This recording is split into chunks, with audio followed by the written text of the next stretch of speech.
In this video, I want to look at what happens if tax policy goes back to the 1970s, a sort of life on Mars for tax with a socialist government.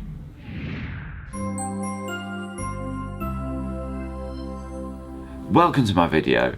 In this video, I'm going to take you back to the 1970s, to cheesecloth shirts, to flared trousers, and what I'd really like, which is a Mohican haircut, although I fear, sadly, that ship has sailed. We have to go back to the 1970s to look at what happened last time we had a socialist government in power. And what I've done is I've looked at what happened then and what the tax policy was then, and I've also looked at what the announcements that Labour have made over the last months and years, and tried to tie up how tax might change, and leading on from that, how you might be able to protect yourself from increases in tax. Now, these are just my opinions, and I'd be really interested if you could comment in the section below to let me know what you think and how you think things might change.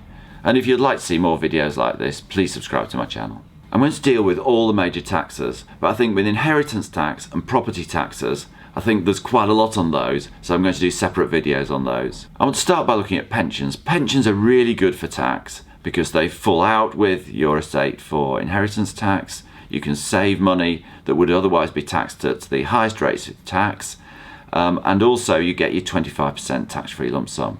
Brilliant. I think these are almost too good to be true, and I think if there was a change of government, they would actually be too good to be true. One of the things you really need to be careful of is the tax-free lump sum.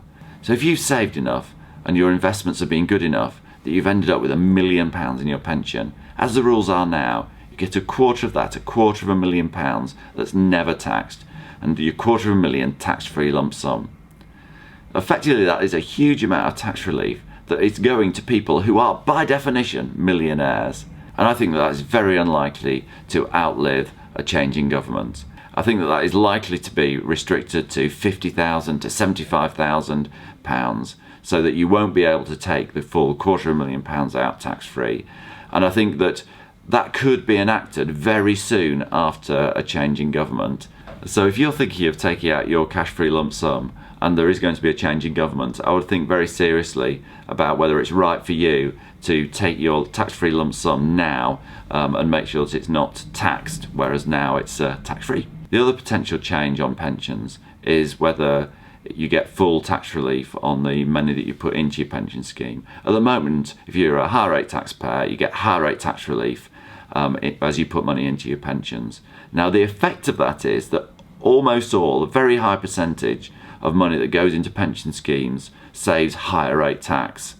And I'm pretty sure that a socialist government would not want to continue with that, because you give it all the tax relief goes to higher rate taxpayers.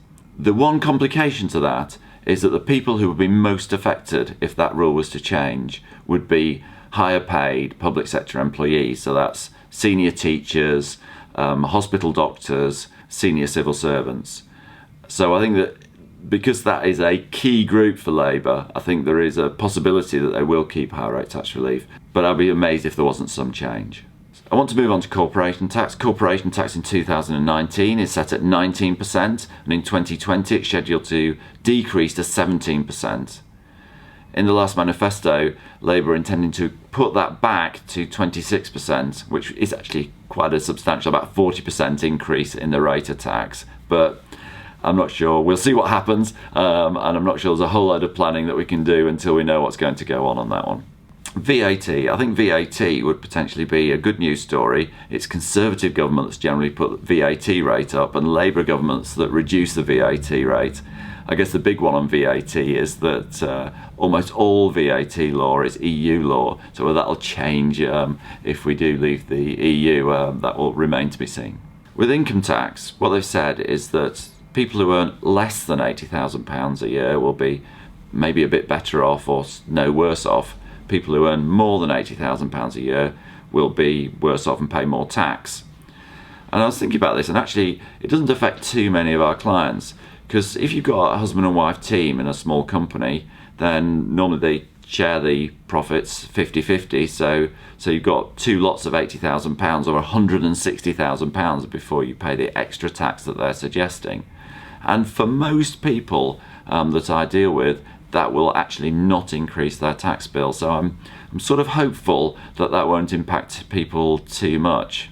If you earn more than £80,000, or particularly if you earn substantially more than £80,000 a year, then there could be some bigger tax bills coming, maybe significantly bigger tax bills. And I think the way to protect yourself against that is to make sure that your outgoings are reasonable, that you've got some flex in them, and that you don't take on extra debts and extra mortgages that may become more difficult to pay in post-tax income in the future. Capital gains tax. Capital gains tax is always a peculiar tax because it has to sit in the tax system, but it doesn't actually collect much revenue. So what that means is that each chancellor changes it radically. So it's changed radically in my professional career, I think 3 or 4 times. And the capital gains tax rates that we currently have are the lowest I've ever seen them, lower than they were under Margaret Thatcher. So I'd be amazed if a Labour government didn't increase those. And there is something you can do about that. If you've got significant gains that are pregnant, you're going to want to sell some assets at some stage and crystallise those gains. I think thinking about the timing of that is something that you can control, and making sure that those gains crystallise in the current capital gains tax system might be something that you really appreciate after the event. So that's a whistle-stop tour of the main taxes that might change. As I say, inheritance tax and property taxes I'll do separately, but I've been through corporation tax, VAT, income tax, capital gains tax. These are just my opinions, and I'd love to learn something by knowing what your thoughts are. So please comment on this because I think it's a really interesting area. Thank you.